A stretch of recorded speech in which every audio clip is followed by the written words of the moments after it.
हेडलाईन्सचे प्रायोजक आहे NBC bearings, लांब पळण्यासाठी। जगभरातील मोठी आंतरराष्ट्रीय विमानतळ ठप्प। मायक्रोसॉफ्टच्या सर्व्हरमध्ये बिघाड झाल्यामुळे विमानसेवा विस्कळीत। विमानसेवा पूर्वपदावर येण्यास वेळ लागणार। मायक्रोसॉफ्टच्या सर्व्हरमध्ये बिघाड झाल्यामुळे लंडन शेअर बाजार देखील ठप्प। स्काय न्यूजचं प्रक्षेपण थांबवण्यात आलं, तर जगभरामध्ये आयटी आउटेजची समस्या। भारत सरकारनं मायक्रोसॉफ्ट कंपनीशी संपर्क साधत सर्व्हरमधील बिघाडाबाबत माहिती घेतली, तर ऑस्ट्रेलिया सरकारनं आपत्कालीन बैठक बोलावली।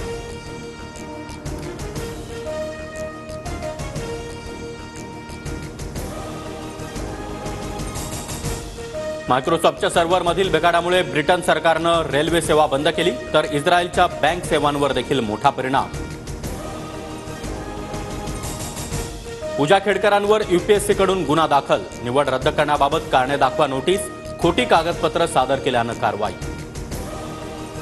साताऱ्यामध्ये मुख्यमंत्री आणि उपमुख्यमंत्र्यांच्या हस्ते शिवशस्त्र शौर्य गाथा या प्रदर्शनाचं उद्घाटन। नागरिकांना उद्यापासून शिवकालीन वाघनखं पाहता येणार। शिवरायांच्या वाघनखांनी कुणाचा कोथळा काढायचा नाही, मात्र विरोधकांच्या बुद्धीवर लागलेली बुरशी आणि गंज मुख्यमंत्री शिंदे काढतील। फडणवीसांचा महाविकास आघाडीच्या नेत्यांवर निशाणा। नियमबाह्य सरकारनं नियमबाह्य वाघनखं आणली। जुलमी सरकारचा कोथळा बाहेर काढू। विरोधी पक्षनेते विजय वडेट्टीवारांचा सरकारवर हल्लाबोल। काही लोक वाघनखांवर शंका उपस्थित करतात, हे दुर्दैव। वाघनखांवर आक्षेप म्हणजे शिवरायांच्या शौर्याचा अपमान। मुख्यमंत्री शिंदेंची विरोधकांवर टीका। दारू पिऊन गड किल्ल्यांवर जाऊ नका, अन्यथा कारवाईचा बडगा। असा बसेल की कायमची दारू उतरेल, अजित पवारांचा तळीरामांना इशारा। मीडियाला बाईट देण्यासाठी भाजपकडून नेत्यांची नेमणूक। सकाळी 4 नेत्यांची टीम तर दुपारी 6 नेत्यांची टीम मीडियाशी बोलणार। शरद पवार गटाला निवडणूक आयोगाचा दिलासा। पवार गटाचं तुतारी वाजवणारा माणूस हे चिन्ह कायम, तुतारीसारखी दिसणारी इतर चिन्ह गोठवली। निवडणूक आयोगानं बिगुल आणि तुतारी चिन्ह गोठवलं। पवार गटाला या चिन्हामुळे लोकसभा निवडणुकीमध्ये फटका बसला होता।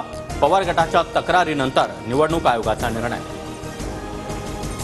उज्ज्वल निकम यांची भाजपच्या प्रवक्तेपदी निवड। काही दिवसांपूर्वीच निकम यांची सरकारी वकील म्हणून नियुक्ती। सरकारी वकील असतानाच निकम यांची प्रवक्तेपदी वर्णी।